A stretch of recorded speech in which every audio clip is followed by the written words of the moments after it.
Hi, this is Pratim Bose, and you are watching Podcast with Pratim. In West Bengal, the eastern Indian state of India, where I live, today a BJP government has taken what under the leadership of Shubhendu Adhikari. The event marks a shift from 50 years or more, at practically 60 years, of leftist baggage. Bengal was the birthplace of leftist politics in India. After the independence, beginning in 60s, the leftist politics started ruling our lives. There has been a leftist government in power for 3.5 decades from 1977, and the last 15-year rule by Trinamool Congress had been an extension of the left. So from that perspective, now we have a right in place. What it essentially means is that West Bengal now has wider choices to make from the parties in fray in the electoral politics, which is always good for growth and development. Now, let me go back to the bullets, the prospects and challenges that emerges to the government.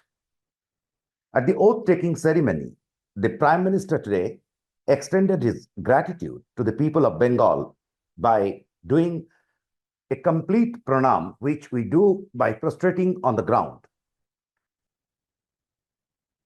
That shows the kind of emotion that BJP has to West Bengal. It is the birthplace of their founder, the founder of BJP's previous avatar, Jansangh, Dr. Shama Prasad Mukherjee, hailed from this place.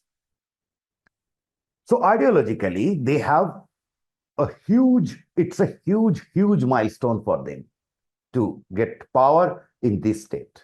And with such a heavy majority, with such 48%, 46% people voted for them. So it's huge for them.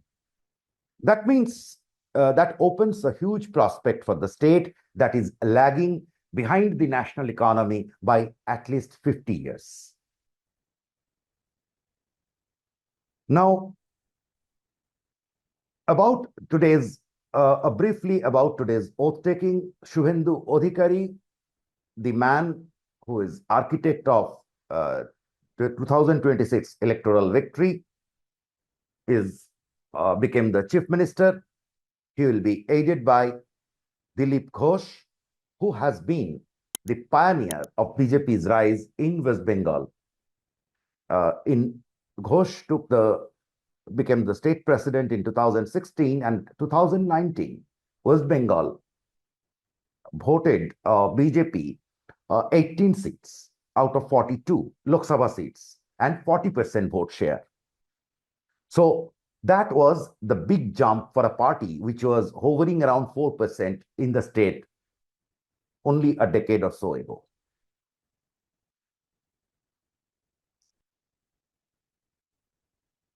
Also, with Ghosh selected in the only 5 people took oath today at the gala ceremony held over here in a huge ground. So Ognimitra Paul, who is a reassurance to the cultured elite about their presence in the government. Paul was a famous fashion designer, and later she joined politics only a decade or so ago, and she took it very seriously. It was not like one of those armchair politicians. She went through the grind. I saw her closely, and it was exceptional. It is expected that Paul and Ghosh will be the deputy chief ministers, and the chronology of oath taking was Adhikari, Dilip Ghosh, and Ognimitra Paul. The new government will obviously start functioning from today. I expect a huge burst of activity, which will start coming in the media from now onwards. We will pick it up as and when necessary. First and foremost, this government will be focused to restore law and order, which is in shambles. And this one major factor can improve states' prospects by manifold. Peace is a primary, essentially important factor behind growth. And the social and political life of Bengal is extremely violent. So that must be taken into control. I'm expecting major fireworks and that on that front, as I said. It will also handle, being a border state, West Bengal is the country's most strategic state. It has a 2,100 or 200 kilometer long border with Bangladesh on the east, and then it has in the north, it shares borders with Bhutan and Nepal. And the aerial distance between the northernmost town of Siliguri and China is barely 50 to 100 kilometers. There is another important factor. West Bengal maintains the connectivity to 8% of India's landmass in the northeast, which shares borders with China. Roughly half of India's land boundary with China is attributed to northeast. So this is the strategic state. That said, I will salute BJP to bring an end to the 6-decade-old practice of political rigged elections and political violence against opposition party workers. The electoral autocracy that has been in place for last 60 years must cease to function from here onwards. We want to see a real democratic functioning from now onwards. The government, if I understand clearly, here the center and the state from now onwards, for last 50 years, we saw the state fighting constantly in conflict with the central government, whether, now it's BJP, in the past it was Congress. So it has always been into conflict, and it was actually designed, it was a choice to create a ghetto, make West Bengal a ghetto and be the ruler.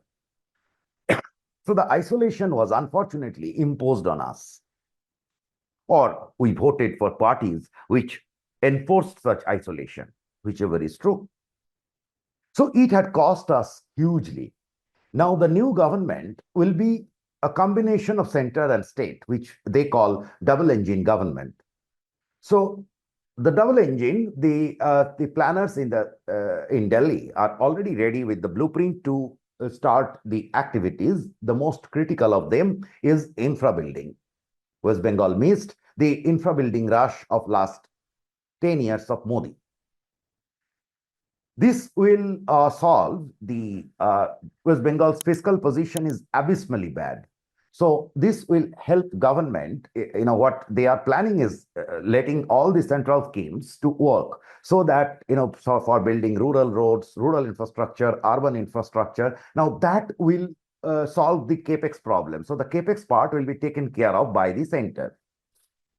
And it will, as a byproduct, it will create many low-level jobs, which is very important for this state because it is witnessing mass migration of the poor.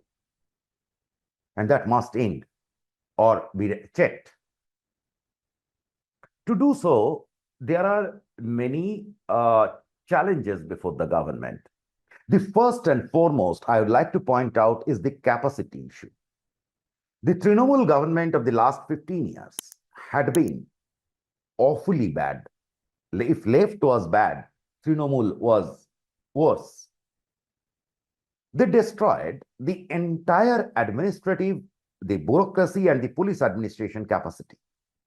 So where we are at this juncture, the state doesn't have many tested, efficient officers on ground, whether it is in bureaucracy or in police. So that one area may throw unexpected challenges in restoring a rule of law and a rule-based system in West Bengal for the new government. That said, there are a couple of areas which I expect BJP to remember. Number one, they must not open floodgates to the turncoats from TMC. Unfortunately or fortunately, which basically unfortunately, was in West Bengal, politics is the biggest employer. So what it means is that due to the lack of opportunities on ground, the politics creates this opportunity where you get associated with a political party and then start your business of extortion. So the goons in the ground level will all, by default, they align with the ruling party. And as the regime has changed, so they will now get into the ruling party or try to take shelter under the ruling party. The other side of the problem is that BJP doesn't have a strong ground organization. So what will essentially happen is that these people will may actually take the front seat on ground and start creating nuisance, extorting. Already there are complaints in the last 4 days that some people started extorting in the name of BJP, which was absolutely untrue because BJP doesn't have that many people on ground. And the party has, obviously, I must tell here that the party has imposed a strict ban on taking, including anyone into the, they just put the shutters down on fresh membership. But that is not going to solve the problem. What will solve is that taking from now onwards, one single discrepancy, one single complaint, and deal it with harsh measure of law. Long arm of law is the only solution. Of course, we will have troubles because police is not trained to act on ruling party supporters. So that must change from here onwards. I'm just alerting BJP government. The other problem is, next problem is that, not problem, it is a sensitive area. Now, Muslims, the state has nearly 30% Muslims, and they did not participate to the call for change. So that essentially means that the change is brought about by the Hindus. This is the result, actually, of the prolonged appeasement politics for at least last 3 decades. It was started by the left and was taken to a peak by Trinamool government. So much so that in Bangladesh, the Jamaat and the Islamists have been rooting. They are doing everything possible under the earth to ensure. I mean, they tried to ensure that Mamta wins, and a huge hue and cry is created at her fall. So that only justifies what I'm trying to tell. The problem is it didn't do any good to the Muslims in West Bengal because they were barely used as the violators. The nuisance has become their only value. So, for example, in all Muslim-dominated areas, districts in Kolkata, you will see that police is keeping a blind eye to the traffic rule violators. Now, these things must change. Overall, I will expect the government to be precise in nabbing culprits. But, and here is a but, they must apply restraint in, there should not be any, they must not fuel in any kind of social unrest. We don't want another level of unrest. We want to concentrate in growth. So the government has to be a little more sensitive. They have to handle things with care. I mean, just before I end this topic, here is an example of to what extent the appeasement politics can do harm to a society. Only a couple of years ago, imam, a cleric, a Muslim cleric, issued a fatwa on the head of the prime minister, and he was not arrested. This is unthinkable. This is mob rule. This is mafia rule, gunda rule, whatever way you can describe, but that's it is. And from here onwards, we must be very strict on that front. But the others must be offered the opportunity to take a peaceful life. And mostly they are that. It is only a percentage of the population which is being misused, or they are allowed to indulge into such activities. Last but not the least, there has been a lot of talk ever since the SIR has been the special intensive review of electoral rolls, or cleaning up of electoral rolls has taken place. There's been a lot of talk about the illegal immigrants, which is very good. We want to prevent illegal immigration because that is source of many problems. First is demography. We cannot afford our demography to be tilted farther away from Hindus simply because this state was created for the Hindus after the partition based on religion. So many of us, like my forefathers, have come all the way from East Pakistan. They have left behind their properties, their whatever their family wealth are, they have left behind and came to this part as beggars or paupers, whichever way you tell it. So we don't want that principle to be changed. We want this nation to stick to that principle, that the state was primarily created for the Hindus. It is a Hindu majority state, and that must continue. So we don't want demographic shift. That's okay. But that said, the illegal immigration has been happening for a long time, and now many of them will be identified. Many are into the net. Many will be identified. What I would like to underline is that it would be good to first segregate them, and then we have to decide what to do. There is a section which has been demanding that they should be sent back to Bangladesh, or they should be treated like to some pushed to some island or whatever.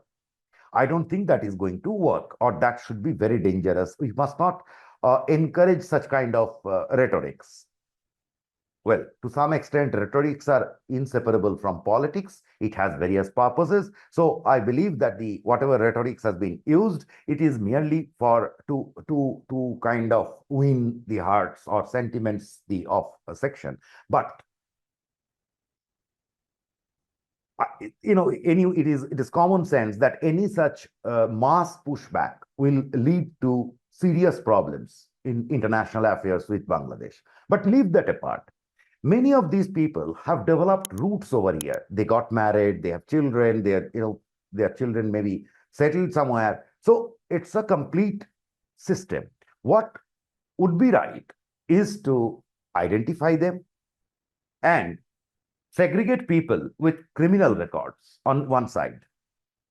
The rest may be given an amnesty and one-time chance to join the mainstream. That would be their gift, a gift to them for remaining peaceful. But fresh immigration, illegal immigration, must be checked at any cost.